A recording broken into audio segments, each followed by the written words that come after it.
I have a child, I'm a mother, so now I'm gonna preach about parenting. That's not how it is. I have a pen, I cannot go and say I'm an artist and I cannot write poems. But I know you have a lot of energy. Let's walk like a dinosaur. These parents are so creative, they make so many activities, they do things look very fun, fancy for all of them.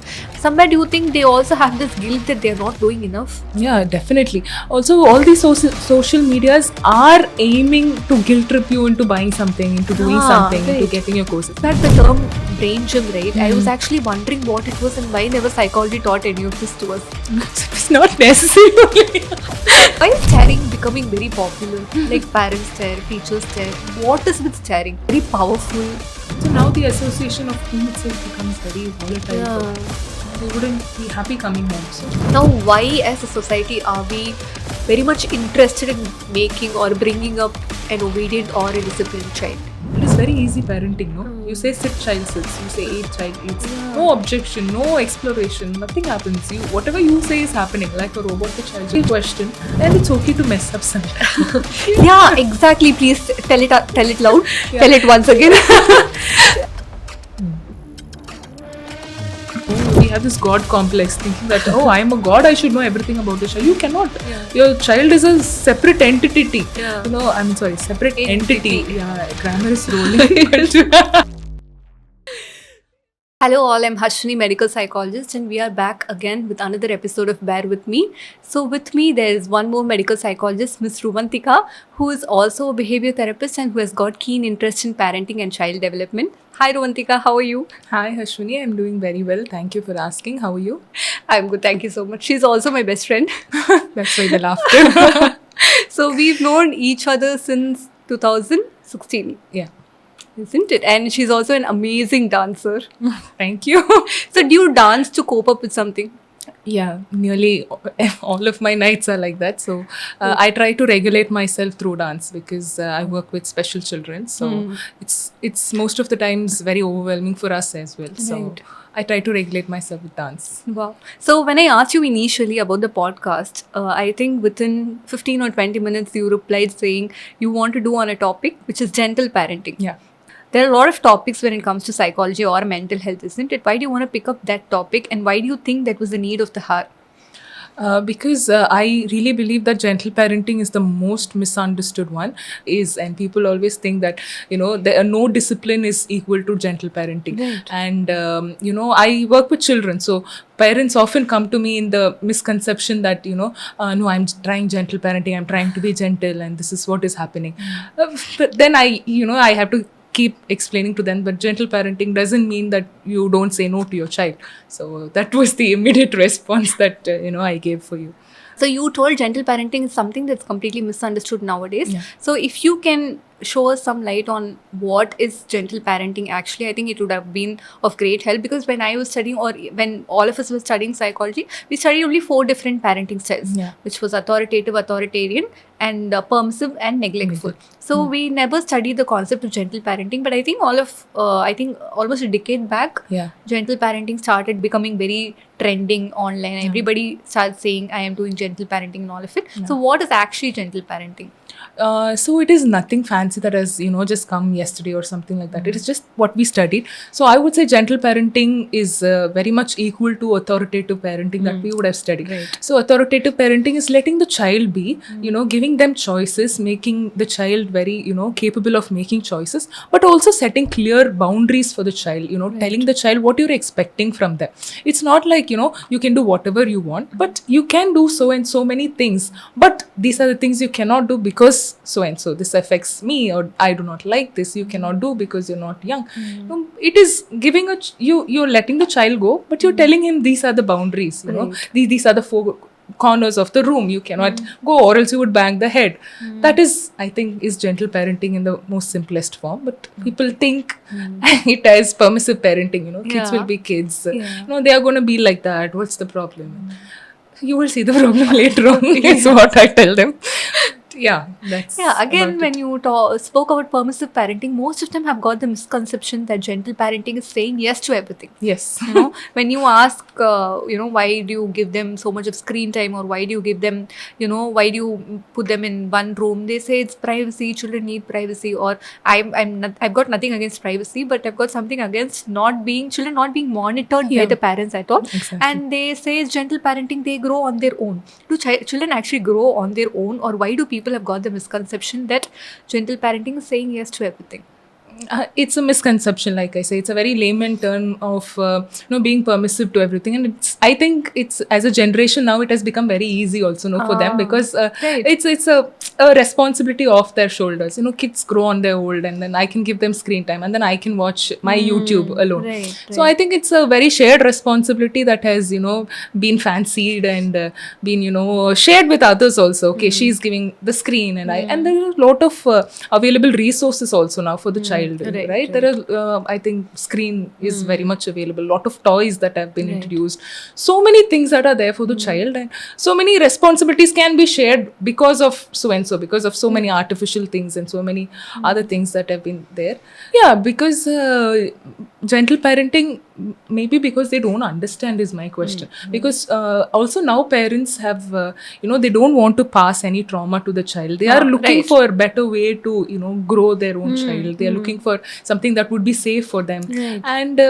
And then they see so many things on Instagram and so many social media stuff that is they're not very trained even to talk about parenting. I have a child, I'm a mother, so now I'm gonna preach about parenting. That's not how it is. Yeah. I have a pen, I cannot go and say I'm an artist and I cannot write poems.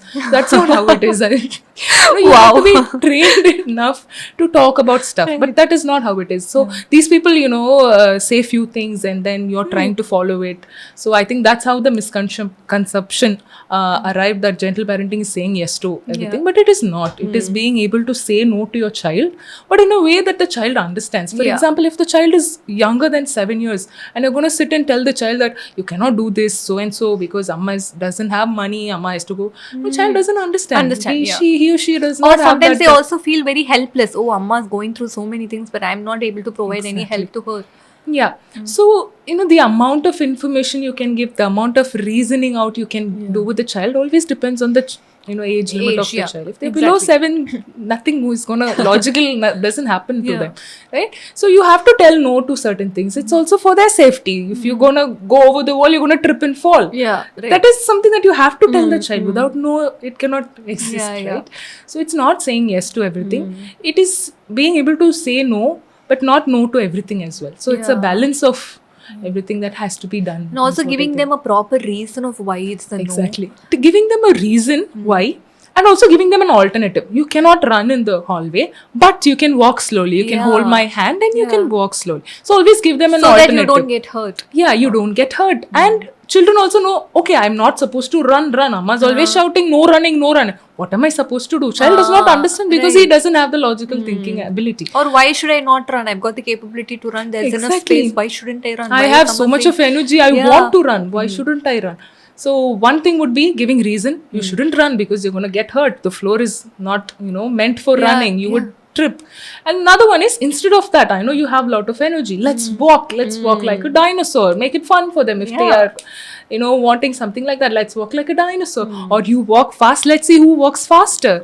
Something like that, children are very distractible. You can easily do things with them and they'll be happy. So it's just finding the right techniques with children that works, I think.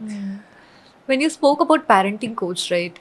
I did my PG research in parenting and coping strategies. So my parenting styles were these 4: authoritative, authoritarian, permissive, and neglectful. So when I did all of these, and right, how sample size and all worked, my sample size was 680. Okay. So I had to go school after school looking out for parents and for children. Now with a particular school, when I went to figure out a particular sample, there the principal asked me, "You aren't even a parent. How do you know about parenting?"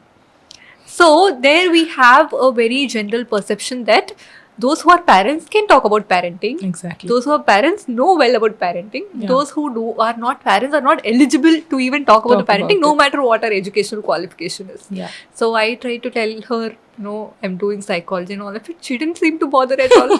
She was like, you be a parent to talk about parenting. Otherwise, no sample size, nothing. You go back to your college. It was like that. That's the sad reality, Yeah. Yeah, that's how it is everywhere. The first thing you tell them, I've learned so many things, and the first thing that they, even when we are trying for couple counseling, the same thing happens. They're like, you're not even married yet. How am I supposed to get my advice from you? Okay, I'll get married and come to you.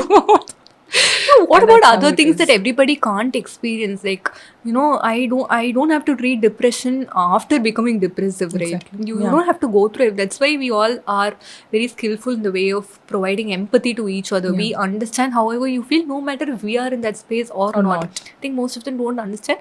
The fact that you have told, somewhere do you think is there also a compulsion when parenting coaches provide a lot of information on internet which has probably worked for their children?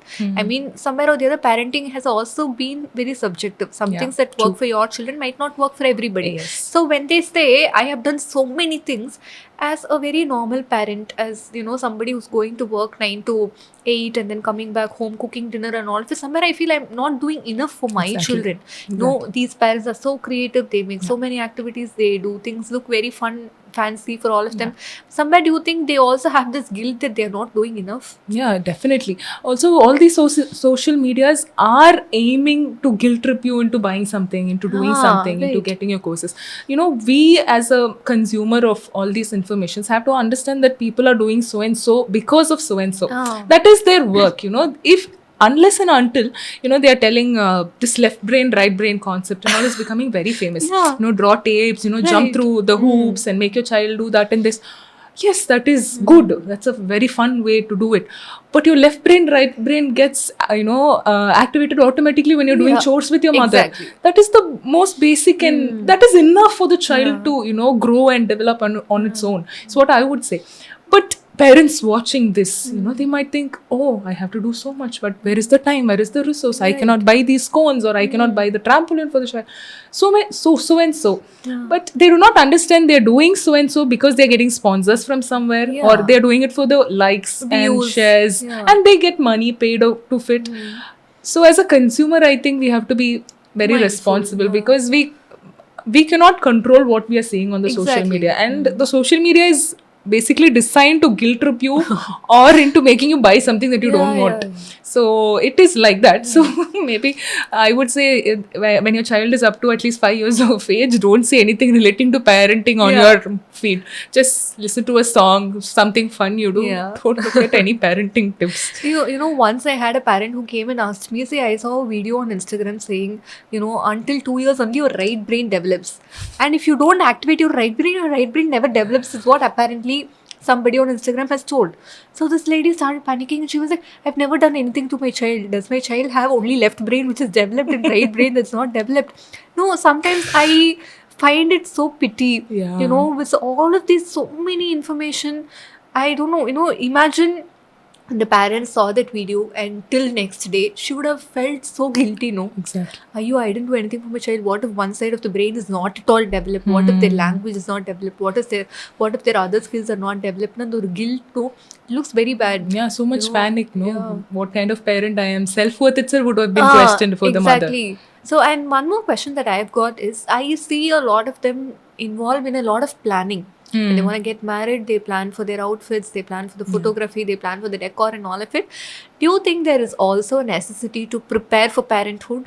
Yeah, definitely. Because parenting, like you said, a very simple photography that is involved in the wedding is planned so much. I want this photograph, that photograph. But as a parent, when you're trying to become parents and everything, we are, I wouldn't blame the parents as well, because we are not taught to be prepared for parenthood. Right. You get married and then immediately that's it's like the goal. You have to get a child. But okay, I'm getting a child. What do I do next? So we are clueless, right? So I would say, yes, get prepared to be a parent. Read some good books. Like, there are good books available Yeah, in the market, right? Read good books that, are are from a good resource, not because right now there are so many information and so many resources. It is very overwhelming. Even right now for this podcast, when I was sitting and googling what could be other good books, because I would have read only two parenting books, right? Is there any other things that are written by Indian? And I get a list of 50 now. How can I even recommend what it is without even knowing, right? So, and now, but when I go and filter it in the next level, something that's written by a psychologist or something that is written by a parenting coach who have done aggregate qualifications based on this, then there is only 2 books that is showing. So okay, maybe, so as you said, I have a paper, I have a pen, so let me write about parenting. Exactly. I have a child that who cares how I made her grow. Maybe she's traumatized, I don't care, but to the media I'm gonna write like I'm greatest mom of all.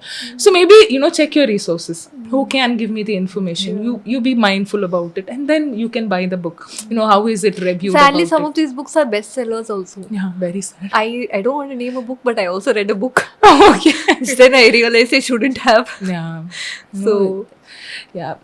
Okay, so the book is by Ned Johnson. She's a good writer. She has written 2 books, The Thriving Child and The Self-Driven Child.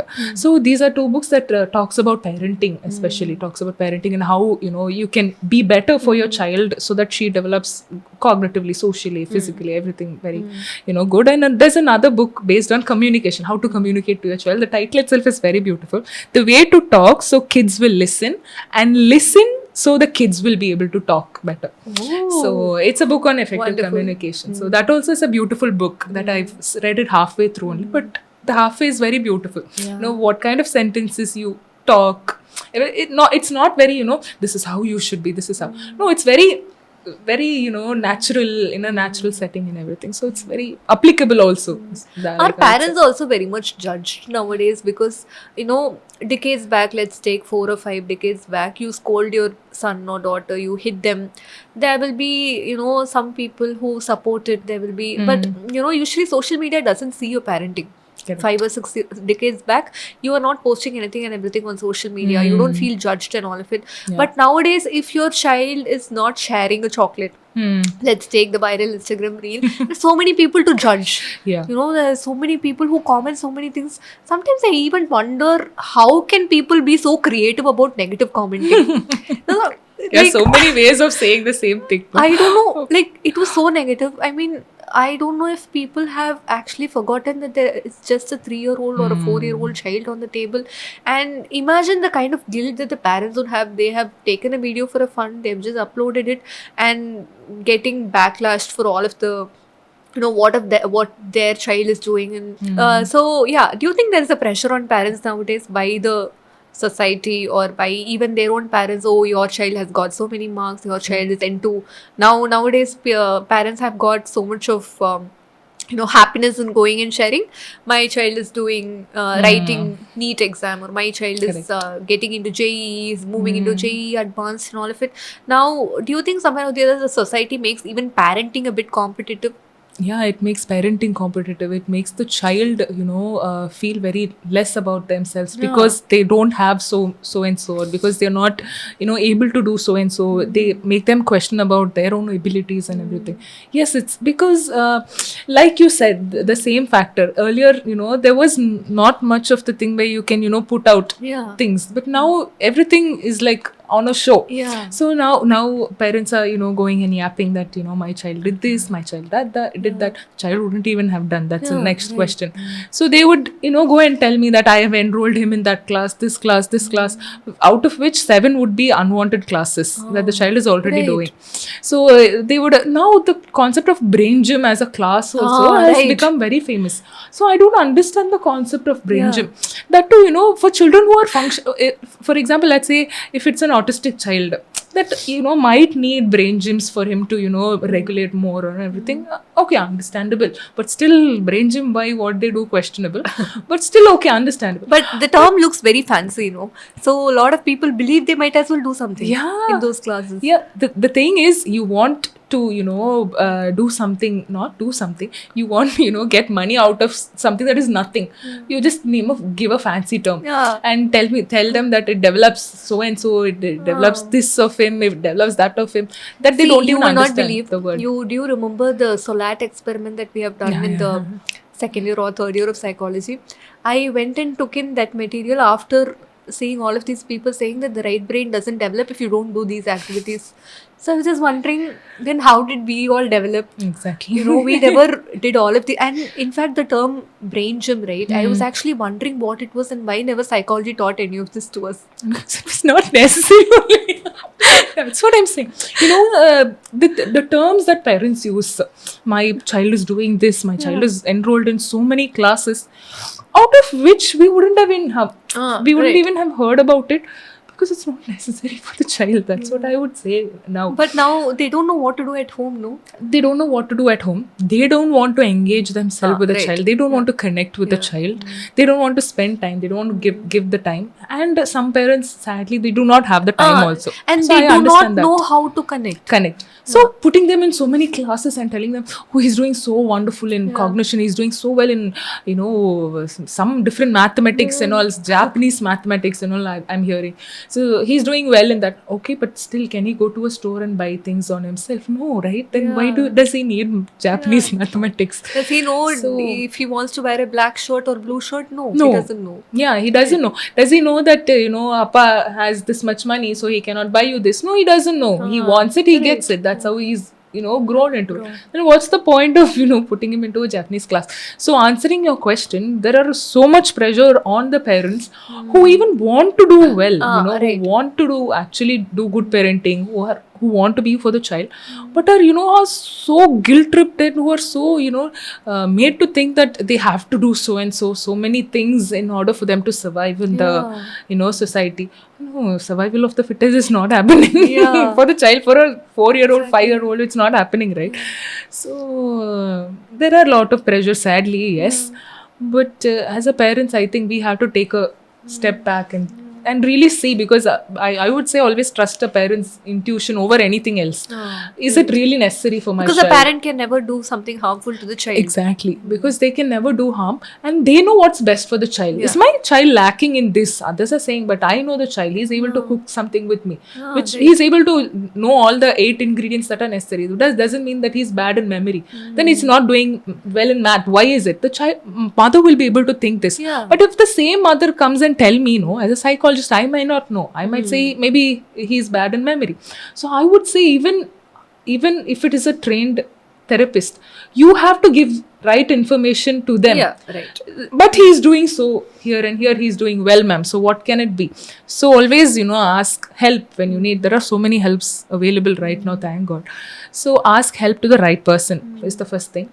And then always trust a mother's gut. Okay, Mother's a very gut knows serious best. question. Yeah. Who's the right person? A right person could be a clinical psychologist, where she can also diagnose if your child really has any, disability or any special, special needs. If he has, the clinical psychologist might be able to, pick it up and tell. And then, so always a psychologist. I would. It's not because I'm in the field. It's because I'm in a field and I've seen so many, things happening around me. I would say it's always best to ask a psychologist, and a psychologist who has, been working with children, who has done her clinical, studies and everything. So always it's best to trust a psychologist. And you would, as a mother, you would know if you're asking a psychologist also, the way she responds, you'll be able to know whether you can trust her or not. And again, not everybody who does a clinical psychology or who does, a developmental psychology is qualified enough to handle. Yeah. There are some psychologists who do not have what it takes also. So as a mother, you should know it. That's the very decent So the answer. disclaimer is, this is not any personal vengeance. Purely professional vengeance. No, it's not vengeance. I'm just saying it's not something that everybody can do. See, just It's like not- every profession has got, people who are skilled in it Yeah. and not skilled in it. Even psychologists do. So I would say one better way is to go through word of referral. If, I think if your child is going through something, the first thing or first source of people you can go and approach is a group of teachers. Yeah. who's handling their child, because most of the schools know people, People, correct. more correct. than They parents. have- I think schools have tested good and bad clinical psychologists or psychologists or even any mental health and they would professional have for that wider matter. network also, Yeah, no? so they yeah. will be able to guide them better. And I think after parents, honestly speaking, schools have the best intention for the children. No, so at school they will be able to figure out how the child is, and they'll be Correct. able to give their inputs, and they will also suggest. And they are seeing the child for a very long time, no? So Yeah. they would even pick up on things that parent would have missed. So, social yeah. communication and all of it Correct. put together. Yeah, but one thing in gentle parenting is that somewhere or the other, parents also perceive gentle parenting to be, let's say. Some of the parents ask me, the gentle parenting is very nice and fancy when you talk about it, but in practice it doesn't work out. I come out with tons of work from my office, and if my child has spilled something, I cannot go like, okay, come, let's clean together and all of it. They just, like, somewhere or the other, they also show their pressure onto the child, not very intentionally but unintentionally. So sometimes they ask, looks very fancy when you talk about it, but in practice not possible. Sometimes when you motivate them and say, again they come back to a question, are you a parent? If you're a parent, you'll be knowing what are the difficulties and all. So is it possible in every situation? I would say yes, because gentle parenting is not when you're not able to shout at the child. Yeah. Now for example, let's say I'm coming home a very stressful day and the child is, spilling, running around, full of energy and everything. And I shout, I slip and I shout at the child. I say, no, you have to come here and everything. But then I'm realizing, right? Okay, I shouted. It's not his fault. Maybe I'm drained out. I'm taking a step back and I'm saying him, I'm sorry I shouted at you, but I want you to come here. I'm not able to cope up with this. Can you come? Let's finish your dinner and then you get your playtime. That is gentle parenting. Right. Like I said, it's a misconception that you shouldn't be able to shout at your child at all. No, you should be able to shout at your child, but then you have to be able to sit and connect with him as well. Right. That is the whole point of gentle parenting. That is misconceived.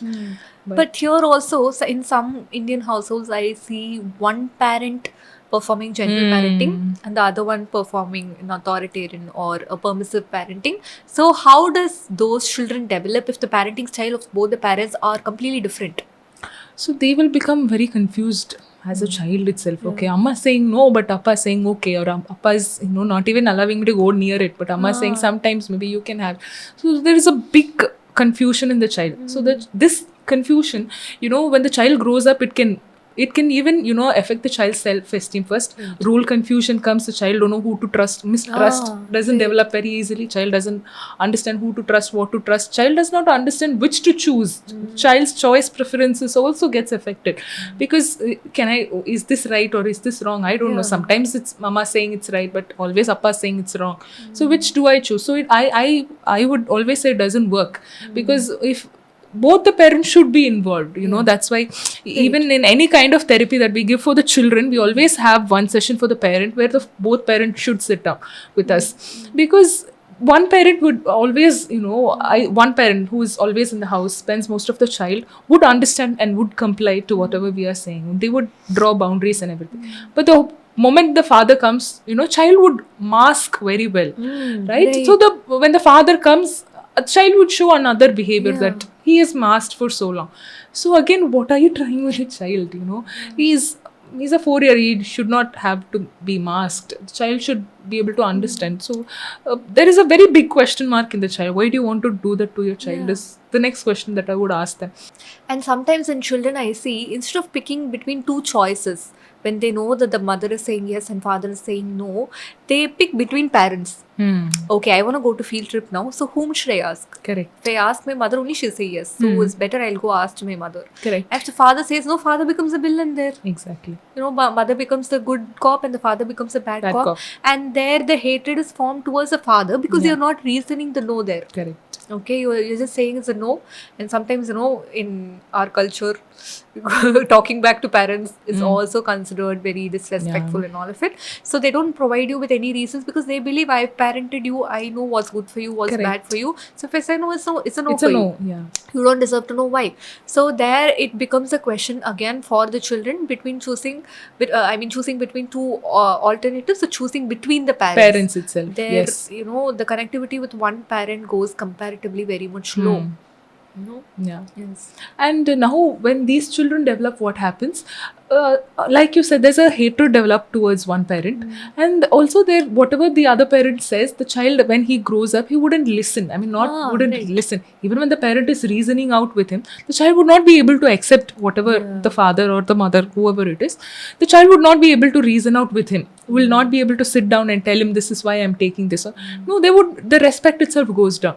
So that's not our point, right? And child also can do the same thing while he's parenting, when he is becoming a parent, because the child, that's how he sees. We have a theory, right? Yeah. Theory of enactment, trauma enactment, or so that's what the child knows. So unconsciously he might, give it back to his child also.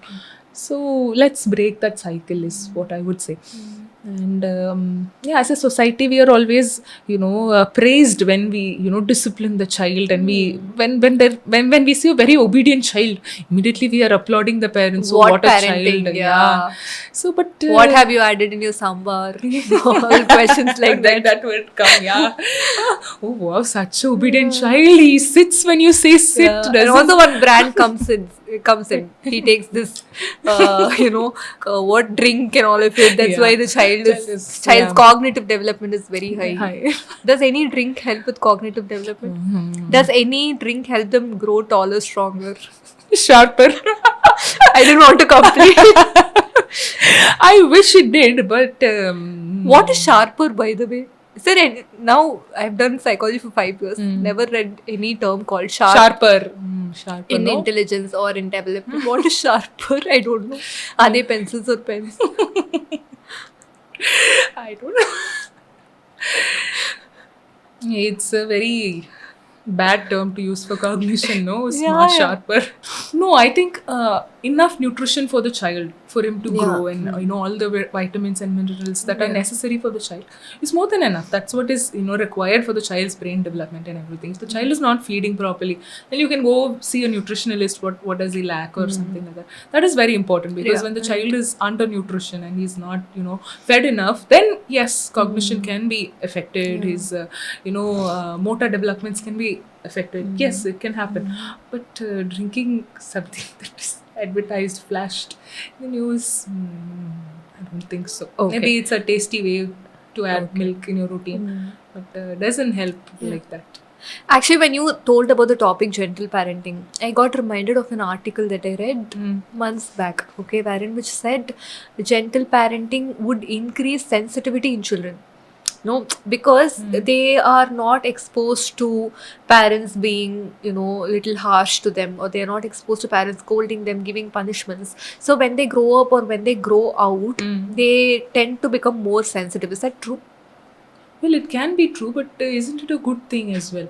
Because as when you're gentle parenting in the right way, not the misconceived way, when you're that is isn't that the aim as a society, to bring out sensitive children? You're sensitive to other people's pain. Oh, I'm doing this, so he or she might grow.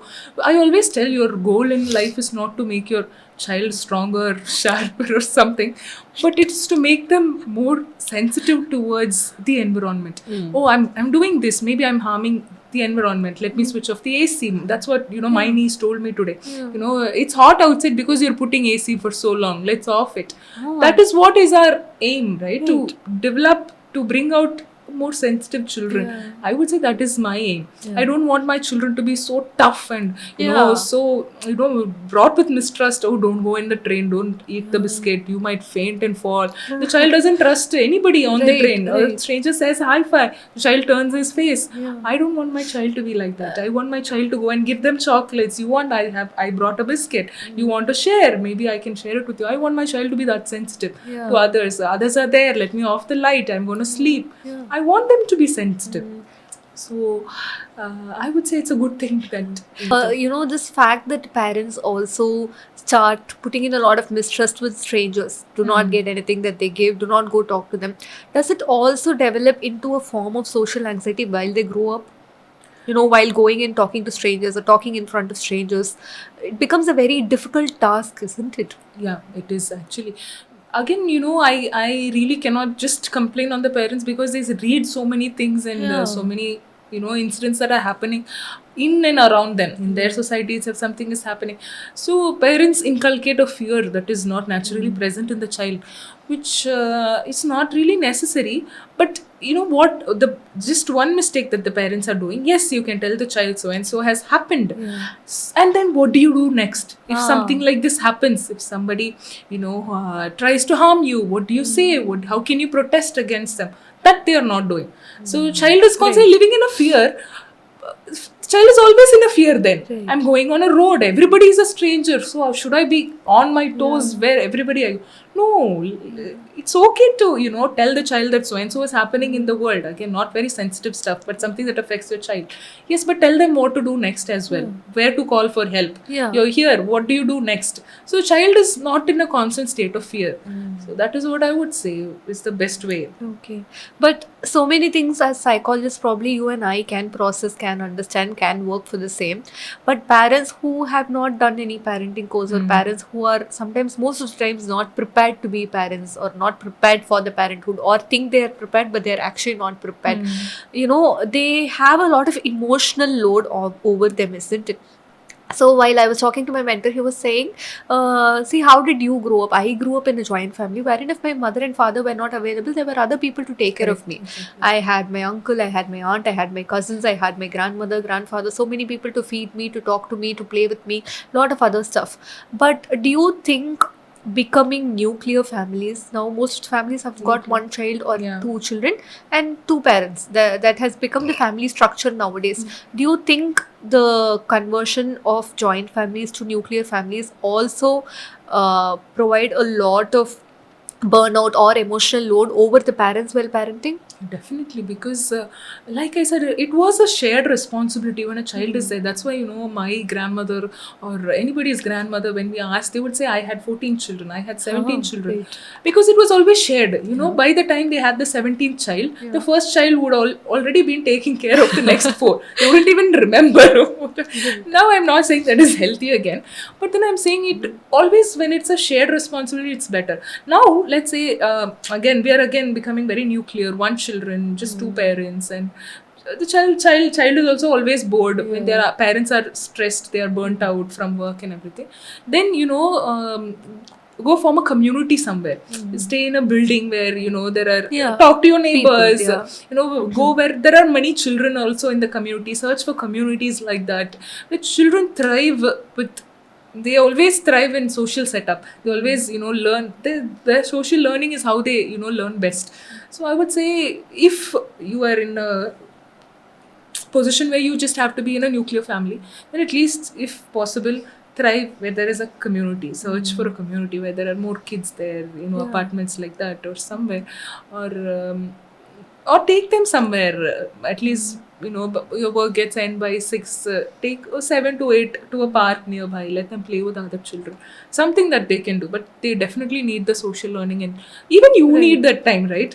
You also need a supportive system. You go to a park and then children are playing. You talk with another parent, and as parents, probably we even also vent need about how burnout does there, it and then feel. they would vent it out to you, and then you would maybe feel that you're not alone in this journey. So it's very important for community help, not just community, any social help, any social support is very important for any individual, especially for children. We all are social beings. Yeah, exactly. And for adults as well. We also cannot survive when you're constantly working from 8 to 10, I don't know what time people are working, 8 to 6 or something like that. You're constantly on the screen, and then you come home, you're overwhelmed, you don't want to listen, always you're in a meeting or something, you don't want to listen, you want to shut out everything. So you also need a we are space. also done for the day. Yeah, you're done for the day, you're stressed so much. So maybe you also need that space to, breathe. Parenting somewhere. feels like two jobs, no? Morning, I am a software engineering. Evening, I come, I do parenting. Yeah. It's like you are working throughout. Yeah. It feels very tiring for the parents also. I think it's very, very important for the parents to also have some self-time. Correct. To take care of themselves, do something that they get engaged in. 1 hour you take care of the child, I'll go to gym. 1 hour you take care of the child, I'll go play cricket, I'll go shopping, I'll go to the parlor, whatever it is. I think people need to understand that they care for themselves is equally important as much as they care for the children. or that will be one other way they can care better for the children as Yes, well. yes, definitely. So I would always say, you need 24 hours. You need 1 hour without the child. It's not selfish. Yeah, Because unless you have that 1 hour time for yourself, you would not be able to function for the child the next 23 hours. That is what I would say to any parent. 1 hour, whatever you give it to your husband or you give it to your in-laws, if there is nobody, it's okay to put them even in a daycare. 1 hour, that's fine.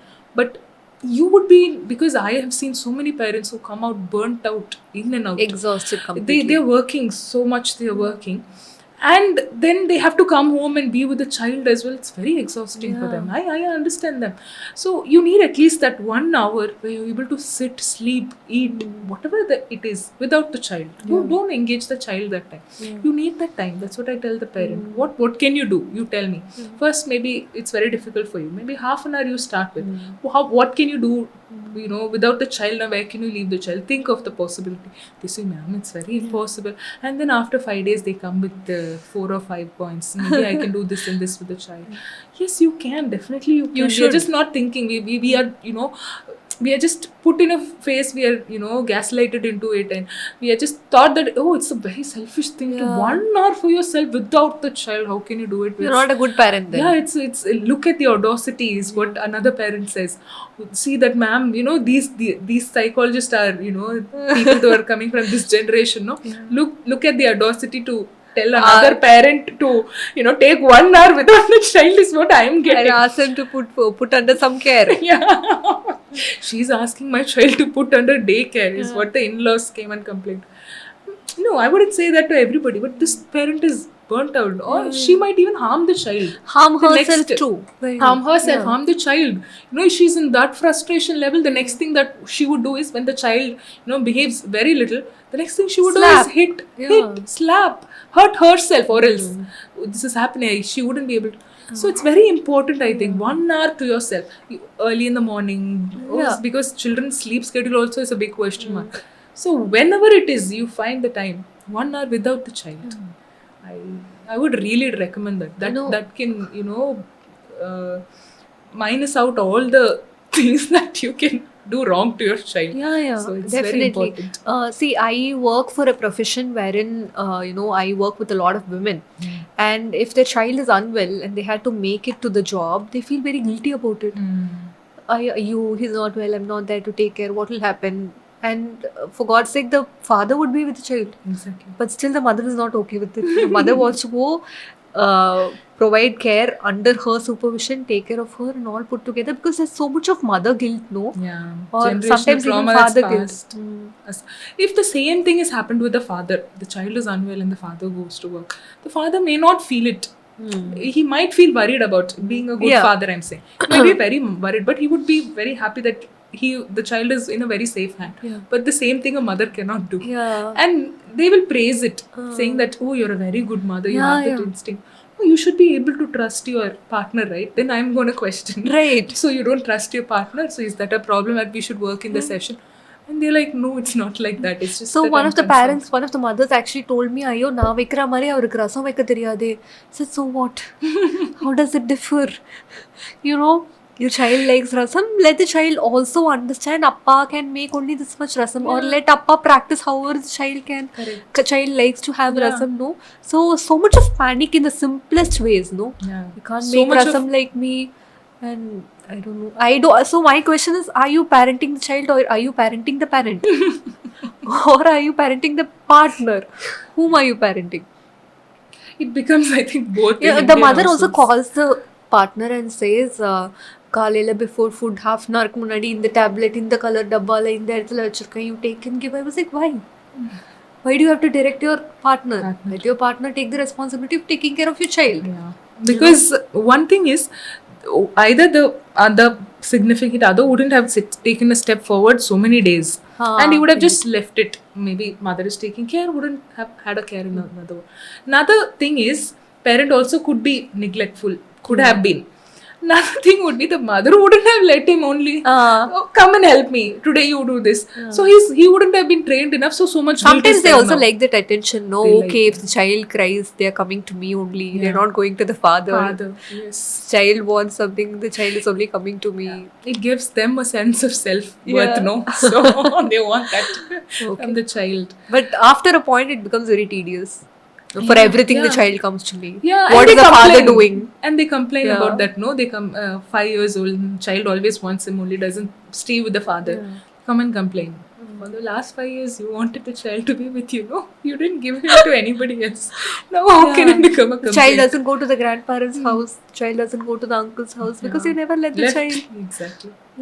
So all these things happen. And one of the researches which happened in the year 2022 by Journal of Family Studies proved that 70% of people who practice gentle parenting practiced because of their own childhood, their childhood that have been affected by their parents. Now they don't want to repeat the same to the child. And they say 70% of the people practicing gentle parenting are practicing because of the fear of not doing the same to their children. So what do you think about that? It's a very sad study, I think.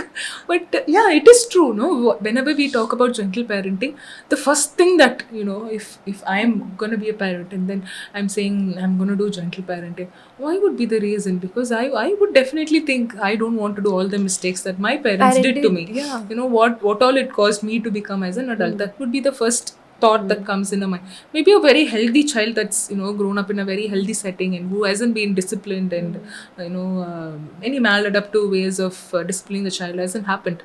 When he thinks about gentle parenting, what would he think? He would think, okay, I should be like Appa, Amma, I should do all this and this. But sadly, that's not the case with Indians. 70%, not 70%, I would say 80% at least would have, because that's what was thought, that's the right thing to do. I should give the child hit. Bells are supposed to be hidden only. The children are supposed to be scared of bells. Some children are supposed to be scared of certain sounds. When I take this, they should be quiet. They should be, they should be in their room.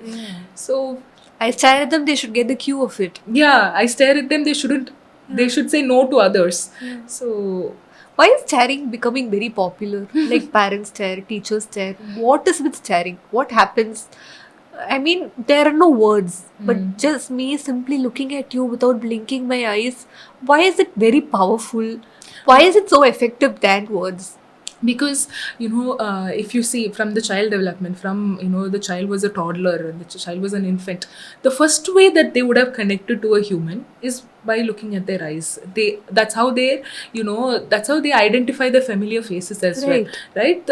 So the eye is the first point of communication to them, and the children also start communicating non-verbally. So everything they want something, they look at it even before they identify pointing, even before the motor develops. Whatever they want, they look at it. I want milk, they look up. I don't want it, they close their eyes. So everything is primarily worked with the eyes. So that's deep wired in our brain, maybe. It could be. And when this non-verbal form of communication takes place, and they're staring right into your eyes, some kind of chill passes through you and you're like, okay, I've done something wrong. And you do. So maybe I don't know. That could be. But the main reason would be because that is our primal way of connection to one another, and that's how we started communicating, right? So that is the very basic non-verbal communication that you can give to your child. Non-verbal communication, anybody and everybody in the world can understand, right? And it would have become evolutionary as well. That is an evolutionary factor. That's how the way you connect, that's a point of connection. So when you use that, it becomes very powerful to the other person, right? Okay. So we just take a break and then do a segment which is called the red flag and the green flag, because ultimately red flag and green flag doesn't exist only in romantic relationships. It exists with every human, every relationship. So first thing is parenting only. First thing in parents only, red flags, green flags exist. Then only romantic and all. But one thing is, I think with romantic relationships also, people understand I'm a red flag or I'm a green flag. But I think in parenting, they're very clueless sometimes. They don't understand, I'm doing something that is not okay in parenting. I mean, they don't have that realization is what I feel, because as I said earlier, no parent would want to do any harm to their child intentionally, isn't it? So let it be the love bombing from the parent to the child. All of it, I think they do it very unintentionally because somewhere or the other we've all normalized everything. Okay, if a child comes and hugs Amma tight, the child loves Amma, Hmm. or Amma loves child so much. Yeah. All of this has been very much normalized. Hmm. Okay, so can we go ahead with the segment? Yes, sure. So you'll show a red flag if it's a strong no in parenting. You will show a green flag if it's a strong yes. You can go. You're going in the good path in parenting. Okay. Okay, Ashwini, before that, Ashwini, you're a green flag. Unnecessary content of your video. I am what? You're a green flag. Oh, thank you. In friendship. In what? That kind of relationship with us. Okay. Oh, I also wish I can say the same. I should say the same. I mean, I didn't have a flag. We'll talk about that later. Okay, the first one. Don't cry. You're just being very sensitive. Okay. Why a red flag? Because they are dismissing, instead of validating the child's feeling, they're dismissing it. You can say, no, don't cry, you're just, being oversensitive. What good does the child do to the child? Now, what does the child understand? Okay, if I don't cry, I want to cry, what should I do next? Doesn't show them what they're expected, what is expected out of them. Doesn't tell them, it's a very normal thing to cry, right? All of us cry. Why should it be, dismissed like that? So it is being dismissed. The child, next time when he wants to cry, he wouldn't cry in front of them. He might go separately and cry. It doesn't do any good to the child. So instead of validating, it dismisses the child's feelings. So that's the main reason it's the red flag. And the next one, I saw a video of a parent who says, now see, I will give her one dress. She will say, no, Amma, I want only pink frock. So the child is able to pick up her own outfits. The child is barely 4 years old. Okay. Now the parent is very much, also in a very funny way. She's not okay with it. Okay, see, I am giving an outfit which is appropriate to the event, but she wants to pick her own outfits. So what if the parents actually let children make age appropriate decisions? Is it a green flag or a red flag? Okay, now you're 4, you get to pick your own outfits. Now you are 15, you get to pick what subject you want to study. Letting children pick their own age appropriate decisions, is it right or wrong? It's a green flag. It's definitely a green flag, because children need to make choices in order for them to grow, right? So that they understand this is right, this is wrong. They understand boundaries. They, understand. They are able to say no also to few things that they don't like because of the preferences that they are able to make. So it's definitely a green flag. Okay. Say yes or no is different, but explaining why is it a no to a child? Does a child necessarily require an explanation? It depends on the age again. Now let's say the child is only 2 years old. He or she is going and picking the flower. You say, oh, no, it's a wrong behavior. That much is enough, I would say. Because, the plant will pain for the plant. All this the child will not be able to process. Because right. their cognition level is only that much. So, telling, it's a bad behavior. Let's not do it. Let's water the plant instead. Something like that. You can distract them with another good thing that you're expecting. But let's say the child is around 5, 6. Now you can give them little bit reasoning. Maybe one phrase. No, it's not. It's gonna hurt the plant. Plant will not grow. Let's do something else. Yes. And now, if it's after 7, you can give them logical reasoning. They would be, even with abstract thinking, they would be able to do well. So you can ask them even the question. If you plant leaves, what would happen next? You tell me. The plant will not give you any flowers. Do you like it? So what can we do instead? You can, make them only give you reasons. So I would say it depends on the age. Their comprehension level. Okay. So something that we have all commonly heard, a child is throwing tantrums in a public space. We quickly say, wait until we go home. Veetukku poi vechukren in Tamil. All of it. Is it a green flag or a red flag? Red flag. வீட்டுக்கு போய் என்ன மேட்சுக்கு போறீங்க எனக்கு பிறகு தெரியல. But it's a very red flag, why is the child throwing a tantrum? Could be because of a tangible that the child wants, or could be some attention only. Basically the child, parents are showing, there are so many things. Child can be overwhelmed. Child needs attention to himself. Can be so many reasons can be there. Just telling, wait till you get home, the child would shut up. It's a technique that works. So many therapies are also based on techniques like this, fear and just submission to the parent. It would work, but at what cost? At what cost? And they also form a very unreasonable fear towards going back home. Exactly. But why home is supposed to be very peaceful? Why do you have to make it a place wherein your child gets scoldings or wherein your child feels very bad entering about? No? So now the association of home itself becomes very volatile for them. They wouldn't be happy coming home, so they would stay out late when they are teenagers. They would do any abuse. They would go out. They would not come back. They wouldn't pick your calls. That time, it's not very pleasant for you. So And the last one, comparing to motivate. Now most of the parents they compare. Look at the elder one. His room is very neat and clean and all of it. And most of the parents say, I do it only to motivate the child to do work like this and all of it. Is it a red flag or a green flag? it's a red flag. Because I understand your purpose behind comparing them, but it doesn't serve the purpose at all. You're comparing, the child doesn't understand that he's comparing to motivate me, he's comparing for my betterment. He just understands the father is comparing, which means my brother is better than me, which means he's so and so and I'm not at his level. That's how the child perceives. So let's not do it. You can say, look, let's clean it like your brother. Your brother did a good job. Let's go and give him a high five. Now let's try the same thing. Very same thing. You're still, you're not comparing. You're making him an example. That is how you make a role model out of something rather than comparing. See, Ajit got a 97 mark. That's a very good job, right? He studied so well. We'll also try to study well. We can also do our best. That's what you can expect from the child. So you can, if your ultimate goal is to motivate the child, don't compare, but use them as a role model. How did she score so much marks? Maybe she did this and this. Can we try it? We'll get our best marks. No, not maybe 97 is not your goal, but your child's potential. Let's get 60 marks or something like that.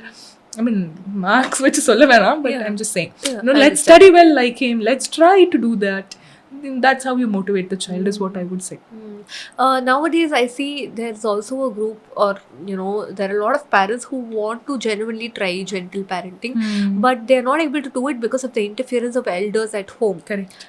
Somewhere or the other, I come from a very blessed joint family, but in most of the joint families, people also do not get their boundaries right. Correct. They go and parent the parent on how to parent. So how to set boundaries as parents? If a parent strongly feels it's not good for my child, and if the elders in the home, say or advocate for the same, and the parent is not okay with doing it, how, can you give them some ideas of how to set boundaries with the elders?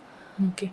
So the first thing would be, as a parent, when you know very well, this is just going to work for my child, and, it's affecting my child, whatever the grandparents are doing, because that's very common. Like you said, it's happening so many children, especially with the place where I work. It's very different for the children that I work with. They have to be, they have to be schedules for them and everything. But when grandparents do not understand that, then as an elder, you have to take the step. You can, tell them, you can set your boundaries that, no, this is how it's going to work. You can ask the professionals to talk to them if there is one.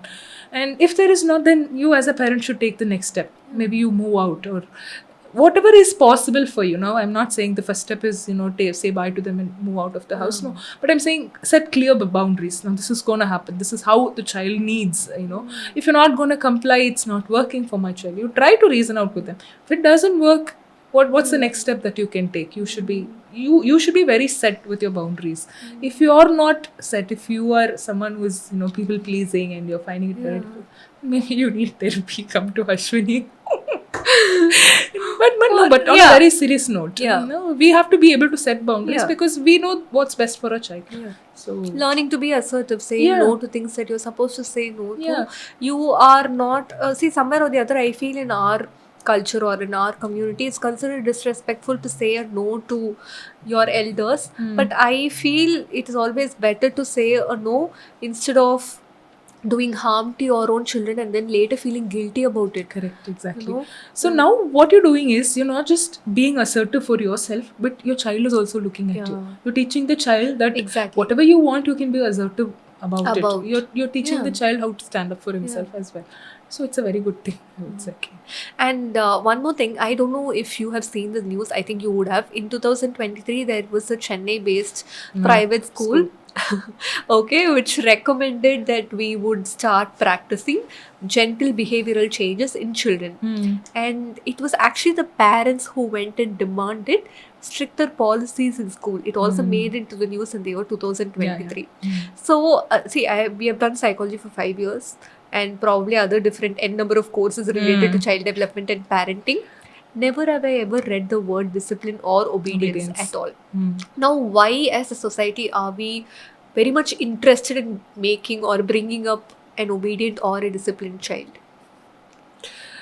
Maybe sadly that is what was praised for so many years. Like I Right. said, the obedient child is the ideal child. That's who he always praised about and everything. And we also, because the first reason why all parents need an obedient or a disciplined child is very easy parenting. You say sit, child sits. You say eat, child eats. Yeah. No objection, no exploration, nothing happens. Whatever you say is happening. Like a robot, the child just follows. So very easy parenting. There is nothing more that you have to do with the child. You say, let's not go out today. Child listens. So, but at what cost again? That they will realize, but it takes so many years for them Yeah. to realize. When they grow up and they want them to go out and explore, they're like, I don't want to. Yeah. So then the problem arrives. But yeah, because it's very easy, obedient children, and it's very praised also. Oh, your child is listening to you, such a good father, such a Say, good mother. sit, he's sitting. You say, Yeah, stand, he's standing. He stands. Is he a child or is he remote control Yeah, car? remote Will be the control car. Yeah. next question. But yeah, because it's praised so much. Now, talking about no, you said it's always good for the child to understand when to say no if he or she is not feeling comfortable Yeah. about something. I read a viral post which said if you say no to your child, then it means you are shutting down their creative brain. Is it true? I mean, that actually received a lot of shares and comments and likes as well. I would like to believe that it was the statement and they would have given some beautiful explanation to it, because or else if it's shared, I don't know the condition of the state. But yeah, maybe it's okay, how do I put this? No, saying no to your child does not affect the creative side of the brain or something. Not But- their right brain, left brain, nothing. Yeah, not the center brain or Cerebral nothing. colossus. Oh yeah, nothing like that. Everything stays intact. But when you're, maybe what they meant was when you're constantly saying no, when you're constantly being neglectful, and when you're constantly under the state of resentment, then yes, it would kill the creative side of the brain, because child doesn't even think, he's constantly waiting for your approval and validation. So yes, maybe yes, if you're always on the Appa, can I? No. Appa, I want to go. No. Appa, no. No. No. If you like that, then yes, it does. But then if you're able to teach the child no when it is necessary, and then give reasons why it is a no, and then teach him alternate behaviors, your child definitely needs no. Without knowing no, how will the child understand boundary? How will the child say no when for safety reasons, when he or she has to protest? So no is a very, very important and crucial part of life. But always a no is does affect you, cognitively. Yeah. So you don't feel like asking anything because you know the answer is going to be no, no matter Yeah. what the question is. So otherwise, where there is creativity, where there is exploration, nothing Yeah, can happen. nothing happens. Whatever I try, they are going to say no. Yeah. So it's So- half true. Yeah. The code So is I will half just true. comply. Whatever you're saying, I will just But I comply. wish most of these quotes or posts that are getting viral online also have a very good explanation to the same. Do it, yeah. Wherein people who are absolutely clueless about the topic also get the right information of what Correct. they're thinking. This half, half given messages also, create a lot of misconception about everything put together. And it's not only the misconception, they also create a form of guilt in parents. Have said no. I've shut down his creative brain for the day. Yeah. All of it. These There are a lot of topics- innocent parents nowadays. Correct. Correct. Very true. Very, very educated, but still very innocent because they've always been wishing to be a good parent. And when somebody says you've done this, it's going to spoil your child, they are guilt tripped on a very daily basis. So these statements are given to lure people into reading so and so. Now if I read the statement like this, then I'm going to be like, how dare they say this, and I'm going to read. So maybe that was the aim. I hope so. If the content also is the same thing, then it's a very sad. Yeah. So maybe that's why they are using, but they do not understand this generation. We have the attention span of reading the title alone. So they're going to read the title and believe that is what it is. We are going to gaslight ourselves. How to escape from this societal pressure, from being overwhelmed as a parent? I personally feel parenting is something that everybody should enjoy every minute, but there are a lot of people who make it feel like a very tough job. Correct. How to escape from this societal pressure? How to feel happy about them being parents? Okay. So one thing that I would say, any parent who's feeling very guilty about all the things that they haven't done. So the first thing that you have to notice, is your child well fed? If it's a yes, okay, very good. Is your child performing things age appropriate? Does he know how to walk? Does he know how to does he make choices, red pant or blue pant? Does he know what to do, age appropriate again?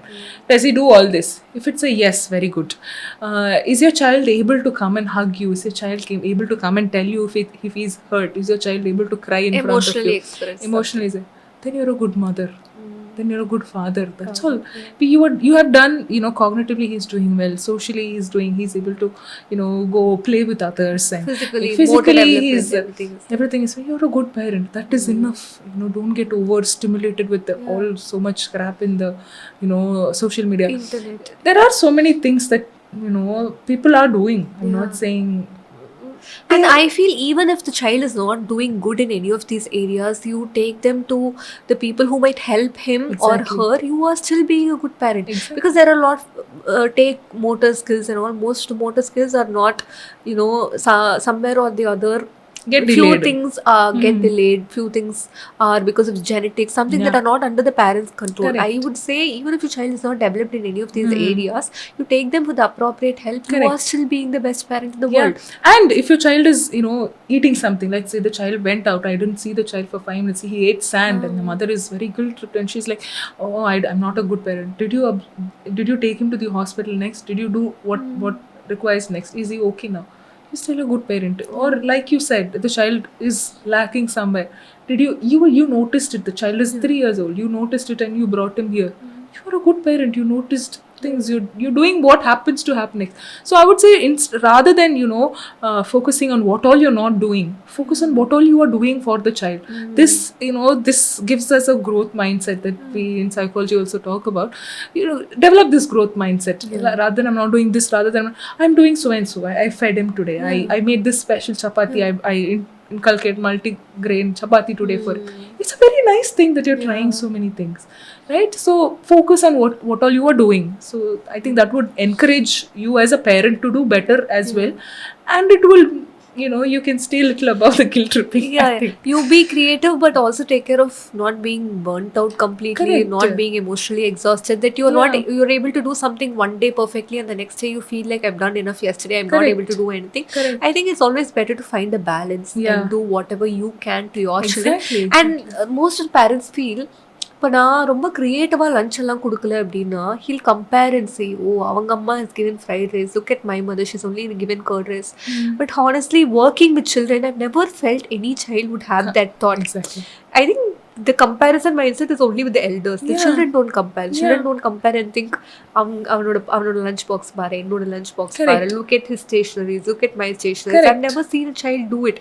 I think it's all parents, their own projection of how they would feel.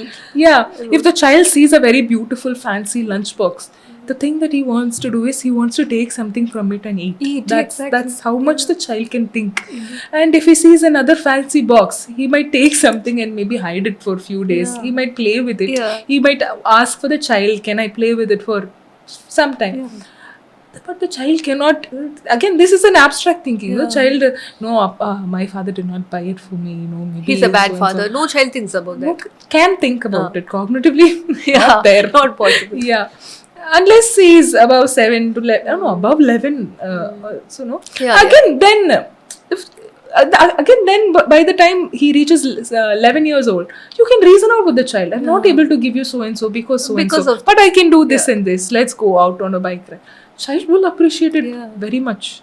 Child is able to do that by that age. So That's fantastic, no? How children are. yeah, we only complicate it. We only tell. We only project a lot of things into them. They are very happy the way whatever are, we yeah. do for them. Exactly. You just take them to dry your clothes and put them in the put them to dry. They are very happy doing it. You Yeah. don't have to put all the circus, do monkey bars in your house. No, not And you necessary. don't have to get. I wanted to tell this to parents for many days together. Do not give expensive gifts to your children. Correct. They don't know the value of it. Yeah. And do not scream at them after they break it. Break it exactly. They are like this 6,000 rupees remote car. I don't even know if a child understands what is 6,000 rupees. Exactly. Why give them so many things? And Correct. once my mentor asked one of my, the clients that had come to him, child was wearing a Crocs. So he is almost 80 years now. So he very cutely asked, "Idu Crocs thane?" So the parents said, "Yes, sir." இது எப்படி ஒரு 3,500 இருக்குமா? So she said, "Yes, sir. 3,800 or 4,000." So he said, "அடுத்து நீ என்ன பண்ணுவ? 3,500 rupees போட்டு நீ ரோட்ல போய் விளையாடாத, இதை மிதிக்காத, அதை மிதிக்காத சொல்லுவியா? தப்பு உன் மேலையா இல்லை தப்பு குழந்தை மேலையா?" He asked. So the parent for a minute was wondering how I was supposed to answer this. But I felt it was brilliant, no? Yeah. We give them something very expensive. We also believe they will be able to make a skill out of it. You give them a 6,000 rupees shoe, sports shoe, you expect them to run faster. But that doesn't help with children. Yeah. That doesn't happen. You give them a tab and then you tell, don't run. No, it might fall down. See, don't run, you will fall down doesn't come out. That's quite painful. Yeah. Don't run, the tab will fall down. Is the thing that comes.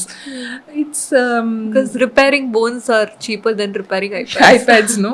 True. It's it's very controversial also. No? Why buy it in the first place? You buy it, you give it to the child, you're putting a big X into him, and then you're telling, hey, go inside the X only. Child doesn't understand the X itself. Child doesn't understand X factor yet. So right. So one last advice, if you want to give it to parents from a psychologist perspective or from any parenting coach or from very general perspective, if you want to give them an advice, what would that be? A suggestion, feedback. Something that I want to say is your child your love for the child is more than enough, I would say. Because when you love the child enough, you will know you can learn other things very well, because like you asked me, parents are so worried about I love to be a parent, but then I don't know what to do, I don't know if I'm doing it right, or so many questions arise because so many things are there available and everything. So you loving the child, you making effort to connect with the child rather than to control, so that connection will teach you everything that needs to be taught. Yeah, So I would just say that is- unconditional regards. Yes. Unconditional love for the Yeah. child. Whatever the child needs, you will be able to understand. It's a very natural thing that we humans are born with, I would say. So you just need to connect with the child. Other things come to you. Even if you notice that something you're not able to do, you would seek the help that is needed. So I'd say your love for the child is more than enough. That would teach you everything that needs to be taught, and you will learn from it also. Because of the love for your child, you will learn things. It will make you do things. So this, I would say, it's nothing to be scared of. Nothing to be worried about also. Yeah. And it's okay to mess up sometimes. Yeah, exactly. Please tell it loud. Tell it once again. As a parent, it is very okay to mess up something, because we are also not robots. We are not born parents. Yeah, we cannot be perfect at something that you have never done before, right? So it is okay to mess up. Nothing happens. So it's approved by psychologists. Yeah, it's okay to mess up. Whenever parents are, Mom, I did this, I don't know what to do. He's breathing, he's fine. We'll see what to do next. Whatever. I mean, I'm not saying now drop your child from the top floor, and I'm not going to say it's okay. I'm saying things that, without you knowing, you did something. Ma'am, I made him, bath in a bathtub yesterday. He got cold and I feel very bad about it. Have you made him bathe before in a bathtub? No, ma'am.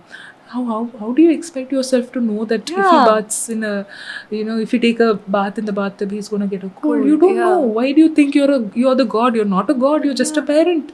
Understand, you're a parent. Yeah. So it's okay to mess That's up. so true. Yeah, people, as parents, we have, I don't know, we have this god complex, thinking that, oh, I'm a god, I should know everything about the child. You cannot. Yeah. Your child is a separate entity. Yeah. I mean, sorry, separate entity. Entity. Yeah, grammar is rolling. But, child is a separate entity. You are connected to it, yes, but you are also again learning with the child. Child is born, you are also learning. It's a new experience for you also. Experience it together. It's a very Yeah. beautiful journey. Don't complicate it. It's not that complicated actually. So I just remember one meme that I saw. How old is your father? My father is 5 years old. Because he's become a father only 5 years back. Yeah. So I would say, as a parent, your experience is only of a 5-year-old parent. Correct. Do not and if you're starting off with you're just 6 months or 3 months of Yeah. into parenthood, do not assume you're a 40-year-old, 30-year-old and you know everything in the world. No, you don't know. Yeah. And as you said, there's a huge difference between making mistakes, and making blunders. Correct. And I would say, if you are your thinking for the child is always good and pure, and you do it something out of love and something messes up, I think very well go ahead and forgive yourself for the same and do not Correct. repeat it. That's Yeah. it. We all are humans. We learn, unlearn, relearn. So many process happens in our cognition level also, no? And just to add on to the point that you told about loving them, I also want to add one more point. I'm sorry, we also mess sometimes. Yeah. Okay. Now, I would say love them, but before that, love yourself. Correct. Take the time, do some self-love activities, whatever you want to do. I think becoming parents doesn't mean you have to give up on yourself. You have to give up on the activities that you used to enjoy once, you used to like once. I would say continue, be a happy parent, make yourself feel happy, and that is when you will be able to provide that kind of love and affection to the child as Correct. well. No? Yeah. Yeah. Okay. Is there anything? You cannot pour love into another human being, whether it's a child or If it's an whoever it empty is. cup from yourself. Yeah, you Yeah. have to love yourself enough, That's how love stems, I think. Only when And don't here feel it is- guilty about it. It's nothing you to are be not- guilty about. yeah. Yeah. All of us need time for ourselves. There's nothing, because just because you have a child, and just because I don't know, when the child is born, we especially as women, we feel that that's all, my life is over now. Throughout my life, I'm going to live only for this human. No, Not required.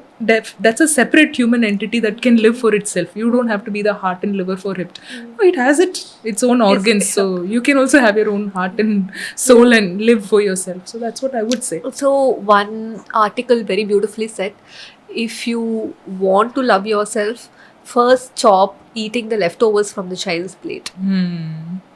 Oh, so beautiful. First do that. That is when you will realize that you and him are two different people. That's a leftover. Leftover is meant to go to the dustbin or something, do something else, but do not take it up. There it just means like, okay, so if the child has got this much time available, I will take that much time. If the child doesn't have that much time available, not going to take that time for myself. So the quote very beautifully said, first stop eating the leftovers. Correct. Realize there are two different human beings not put together. True. So it was wonderful talking to you. Yeah. I didn't realize that we can successfully pull a podcast. I Until we did. I thought we'll mess up and we'll forgive ourselves. Being psychologists. It was really nice. Yeah, I should say that. I don't know.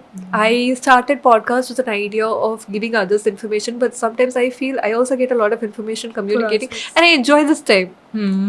These many hours of the shoot now felt like headache or burden. Despite lights and all of it put together, I feel learning a lot of other things, and it's so nice to learn. No. Yes, definitely. Thank you so much. Thank you so much for the opportunity. I know it's very formal. Later. Am I not the one who should say thank you for the opportunity? Then say it. Thank you for the opportunity. It's okay. You're welcome.